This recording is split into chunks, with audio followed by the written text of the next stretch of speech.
मात्रा स्पर्शास्तु कौन्तेय शीतोष्ण सुख दुःखदा आगमापायनो नित्यास्तास्तितिक्षस्व भारत। हे कुंती नंदन, इंद्रियों के विषय जड़ पदार्थ तो शीत माने अनुकूलता और उष्ण माने प्रतिकूलता के द्वारा सुख और दुख देने वाले हैं तथा आने जाने वाले और अनित्य है।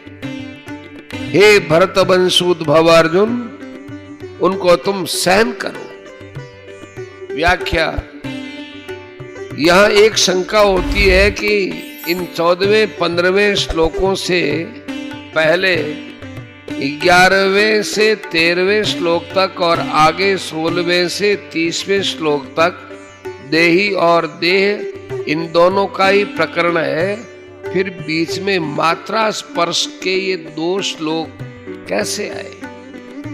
इसका समाधान यह है कि जैसे 12वें श्लोक में भगवान ने संपूर्ण जीवों के नित्य स्वरूप को बताने के लिए किसी काल में मैं नहीं था, ऐसी बात नहीं, ऐसा कहकर अपने को उन्हीं की पंक्ति में रख दिया, ऐसे ही शरीर आदि मात्र प्राकृत पदार्थों को अनित्य, विनाशी, परिवर्तनशील बताने के लिए भगवान ने यहाँ मात्रा स्पर्श की बात कही है।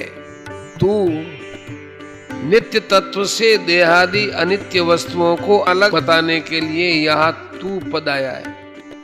मात्रा स्पर्शा, जिनसे माप तोल होता है अर्थात जिनसे ज्ञान होता है, उन ज्ञान के साधन इंद्रियों और अंतःकरण का नाम मात्रा है। मात्रा से अर्थात इंद्रियों और अंतःकरण से जिनका संयोग होता है उनका नाम स्पर्श है। अतः इंद्रियों और अंतःकरण से जिनका ज्ञान होता है ऐसे सृष्टि के मात्र पदार्थ मात्रा स्पर्शा है। यहाँ मात्रा स्पर्शा पद से केवल पदार्थ ही क्यों लिए जाए, पदार्थों का संबंध क्यों न लिया जाए? अगर हम यहाँ मात्रा स्पर्शा पद से केवल पदार्थों का संबंध ही लें तो उस संबंध को आगमापायन नहीं कह सकते, क्योंकि संबंध की स्वीकृति केवल अंतःकरण में न होकर स्वयं में होती है। स्वयं नित्य है, इसलिए उसमें जो स्वीकृति होती है वो भी नित्य जैसी होती है। स्वयं जब तक उस स्वीकृति को नहीं छोड़ता तब तक वह स्वीकृति ज्यों की त्यों बनी रहती है। अर्थात पदार्थों का वियोग होने पर भी, पदार्थों के न रहने पर भी उन पदार्थों का संबंध बना रहता है। जैसे कोई स्त्री विधवा हो गई अर्थात उसका पति सदा के लिए चला गया, पर 50 वर्ष के बाद भी उसको कोई कहता है कि यह अमुक की स्त्री है तो उसके कान खड़े हो जाते हैं। इससे सिद्ध हुआ कि संबंधी के न रहने पर भी उसके साथ माना हुआ संबंध सदा रहता है। इस दृष्टि से उस संबंध को आने जाने वाला कहना बनता नहीं है। अतः यहाँ मात्रा स्पर्शा पद से पदार्थों का संबंध न लेकर मात्र पदार्थ लिए गए। शीतोष्ण सुख दुखदा, यहाँ शीत और उष्ण शब्द अनुकूलता और प्रतिकूलता के वाचक हैं। अगर इनका अर्थ सर्दी और गर्मी लिया जाए तो ये केवल त्वगिंद्री के विषय हो जाएंगे, जो कि एक देशीय है। अतः शीत का अर्थ अनुकूलता और उष्ण का अर्थ प्रतिकूलता लेना ही ठीक मालूम देता है। मात्र पदार्थ अनुकूलता प्रतिकूलता के द्वारा सुख दुख देने वाले हैं, अर्थात जिसको हम चाहते हैं ऐसी अनुकूल वस्तु, व्यक्ति, परिस्थिति, घटना, देश, काल आदि के मिलने से सुख होता है, और जिसको हम नहीं चाहते ऐसी प्रतिकूल वस्तु, व्यक्ति, परिस्थिति आदि के मिलने से दुख होता है। यह अनुकूलता प्रतिकूलता कारण है और सुख दुख कार्य। वास्तव में देखा जाए तो इन पदार्थों में सुख दुख देने की सामर्थ्य नहीं है। मनुष्य इनके साथ संबंध जोड़कर इनमें अनुकूलता प्रतिकूलता की भावना कर लेता है, जिससे ये पदार्थ सुख दुख देने वाले दिखते हैं। भगवान ने यहाँ सुख दुखदाह कहा है। आगमा पाइन है, मात्र पदार्थ आदि अंत वाले, उत्पत्ति विनाशशील और आने जाने वाले हैं। वे ठहरने वाले नहीं है, क्योंकि वे उत्पत्ति से पहले नहीं थे और विनाश के बाद भी नहीं रहेंगे, इसलिए वे आगमा पाई है।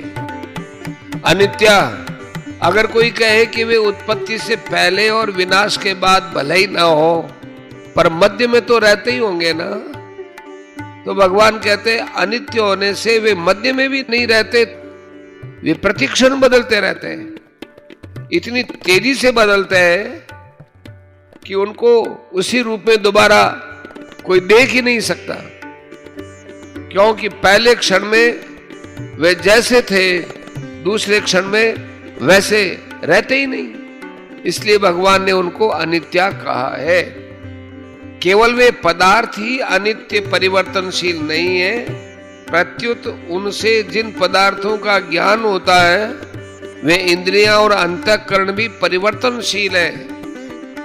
उनके परिवर्तन को कैसे समझे? जैसे दिन में काम करते करते शाम तक इंद्रियों आदि में थकावट जाती है और सवेरे तृप्ति पूर्वक नींद लेने पर उनमें जो ताजगी आती है वह शाम तक नहीं रहती, इसलिए पुनः नींद लेनी पड़ती है। इससे इंद्रियों की थकावट मिटती है और ताजगी का अनुभव होता है।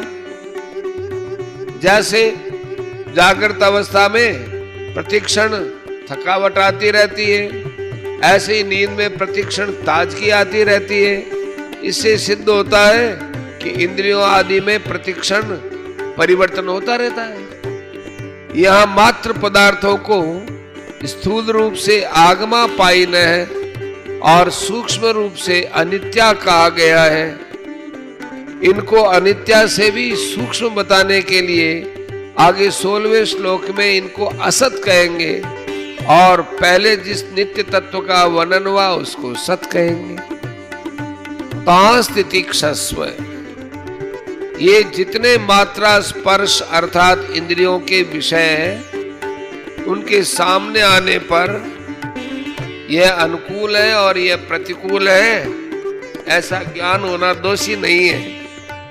प्रत्युत उनको लेकर अंतःकरण में राग द्वेष हर्ष शोक आदि विकार पैदा होना ही दोषी है। अतः अनुकूलता प्रतिकूलता का ज्ञान होने पर भी राग द्वेष आदि विकारों को पैदा न होने देना अर्थात मात्रा स्पर्शों में निर्विकार रहना ही उनको सहना है। इस सहने को ही भगवान ने तितिक्षस्व कहा है। दूसरा भाव यह है कि शरीर इंद्रिया अंतःकरण आदि की क्रियाओं का अवस्थाओं का आरंभ और अंत होता है तथा इनका भाव और अभाव होता है। ये क्रियाएं अवस्थाएं तो बारे में नहीं है, क्योंकि तुम उनको जानने वाले हो, उनसे तुम अलग हो, तुम स्वयं ज्यों के त्यों रहते हो। अतः उन क्रियाओं में अवस्थाओं में तुम निर्विकार रहते हो। इनमें निर्विकार रहना ही तितिक्षा है। परिशिष्ट भाव, जैसे शरीर कभी एक रूप नहीं रहता, प्रतिक्षण बदलता रहता है, ऐसे ही इंद्रिया मन बुद्धि से जिनका ज्ञान होता है वे संपूर्ण सांसारिक पदार्थ मात्र प्रकृति और प्रकृति का कार्य भी एक रूप नहीं रहते, उनका संयोग और वियोग होता रहता है। जिन पदार्थों को हम चाहते हैं उनके संयोग से सुख होता है और वियोग से दुख होता है। जिन पदार्थों को हम नहीं चाहते उनके वियोग से सुख होता है और संयोग से दुख होता है। पदार्थ भी आने जाने वाले तथा अनित्य हैं। ऐसे ही जिनसे पदार्थों का ज्ञान होता है वे इंद्रियां अंतःकरण भी आने जाने वाले तथा अनित्य हैं और पदार्थों से होने वाला सुख दुख भी आने जाने वाला तथा अनित्य है, परंतु स्वयं सदा ज्यों का त्यों रहने वाला है, निर्विकार और नित्य है। अतः उनको सह लेना है, अर्थात उनके संयोग वियोग को लेकर सुखी दुखी न होना, प्रत्युत निर्विकार रहना चाहिए। सुख और दुख दोनों अलग अलग होते हैं, पर उनको देखने वाला एक ही होता है और उन दोनों से अलग निर्विकार होता है। परिवर्तनशील को देखने से स्वयं स्वरूप की अपरिवर्तनशीलता निर्विकारता का अनुभव स्वतः होता है। यहाँ शीत शब्द अनुकूलता का और उष्ण शब्द प्रतिकूलता का वाचक है। तात्पर्य है कि ज्यादा सर्दी पड़ने से भी वृक्ष सूख जाता है और ज्यादा गर्मी पड़ने से भी वृक्ष सूख जाता है। अतः परिणाम में सर्दी और गर्मी दोनों एक ही हैं। इसी तरह अनुकूलता प्रतिकूलता भी एक ही है। इसलिए भगवान इन दोनों को ही सहने की अर्थात इनसे ऊंचे उठने की आज्ञा देते हैं। सुख दुख हर्ष सुख राग द्वेष काम क्रोध आदि आने जाने वाले बदलने वाले हैं, पर स्वयं ज्यों का त्यों रहने वाला है। साधक से यह बड़ी भारी भूल होती है कि वह बदलने वाली दशा को देखता है पर स्वयं को नहीं देखता। दशा को स्वीकार करता है पर स्वयं को स्वीकार नहीं करता। दशा पहले नहीं थी और पीछे नहीं रहेगी, अतः बीच में दिखने पर भी वह नहीं है, परंतु स्वयं में आदि अंत और मध्य होता ही नहीं है। दशा कभी एक रूप रहती नहीं है, पर स्वयं कभी अनेक रूप होता ही नहीं है। जो दिखता है वो दशा है और जो देखने वाली बुद्धि है वो भी दशा ही है। जानने में आने वाली भी दशा है और जानने वाली भी एक दशा ही है। स्वयं में न दिखने वाला न देखने वाला न जानने में आने वाला है न जानने वाला है। ये दिखने वाला देखने वाला आदि सब दशा के अंतर्गत है। देखने वाला और दिखने वाला तो रहेंगे ही नहीं, पर स्वयं रहेगा, क्योंकि दशा तो मिटेगी पर स्वयं नहीं मिटेगा। तात्पर्य है कि दिखने वाले दृश्य के साथ संबंध होने से ही यह स्वयं देखने वाला माने दृष्टा बनता है। अगर देखने वाले के साथ संबंध न रहे तो स्वयं रहेगा पर उसका नाम देखने वाला नहीं रहेगा। इसी तरह शरीर के साथ संबंध होने से ही स्वयं चिन्मय सत्ता शरीरी कहलाता है। अगर शरीर के साथ संबंध न रहे तो स्वयं रहेगा पर उसका नाम शरीरी नहीं रहेगा। गीता 13वें अध्याय का पहला श्लोक। अतः भगवान ने केवल मनुष्यों को समझाने के लिए ही शरीरी नाम दिया है। लाइक करें, सब्सक्राइब करें, साथ ही बेल आइकन को दबाएं।